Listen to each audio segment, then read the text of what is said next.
So what's up guys, ako nga pala ulit si Ian Watches TV at welcome back to my YouTube channel mga kaibon.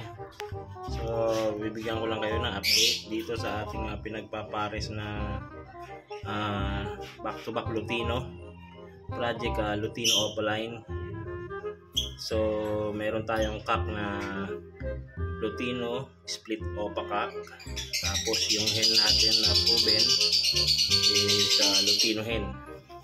So ang update dito sa ating pinagpapares na to ay banded na sila.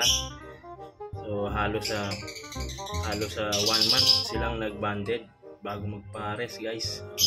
So ito yung iba project natin para sa Lutino Opaline project natin.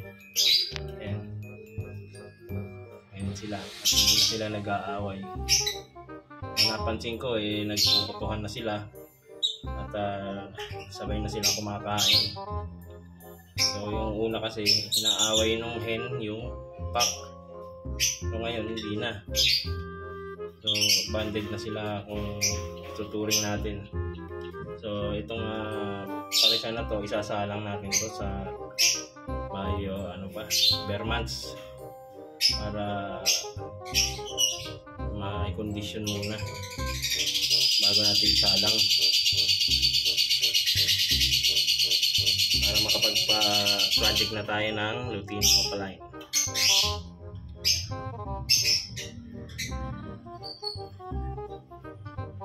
Yung hen nandun banda sa dulo, yung malapit dun sa screen, at ito yung pack.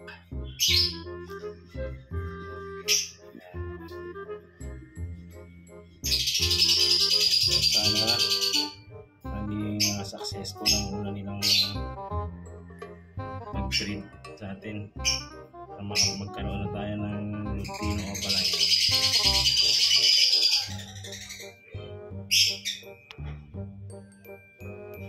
Parehas pula mata niyan guys, oh. Parehas red eye.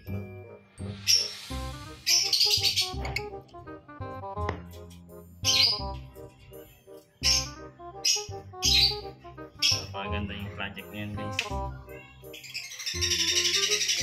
So yun guys, yun lang muna ang update natin sa video na to para hindi lang masyado humaba ang ating video. Maraming salamat sa mga sumusuporta sa ating YouTube channel at sa mga manonood at nanood. Maraming salamat sa inyo. God bless sa inyo guys. Bye bye.